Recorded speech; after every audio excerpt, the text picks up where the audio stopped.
পক্ষ অবলম্বন করে আল্লাহ নিষেধ করেছেন। সুতরাং আল্লাহর নিষিদ্ধ যে বিষয়ে তাদের সাথে আপনি তাদের পক্ষ অবলম্বন করেছেন করতে চাই। বাংলাদেশের তাহিদের উপর হৃদয়ে রক্ত থাকতে মানুষের পক্ষ নিয়ে আপনি থাকতে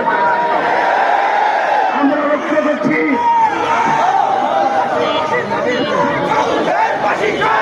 আমরা লক্ষ্য করছি ডক্টর ইউনূস সাহেব আগামীতে নির্বাচন করবেন। নির্বাচনের আগে মাঠে নামিয়েছেন আমরা মনে করছি রাজনৈতিক ফায়দা হাসিল করার জন্য। এখানে বিদেশি কোন শক্তি আছে নাস্তিকরা বাংলাদেশে যদি স্বতন্ত্র করে উস্কানি করে রাষ্ট্রটি স্থিতি করে বিরক্ত করে তাহলে একজন নাস্তিক থাকবে।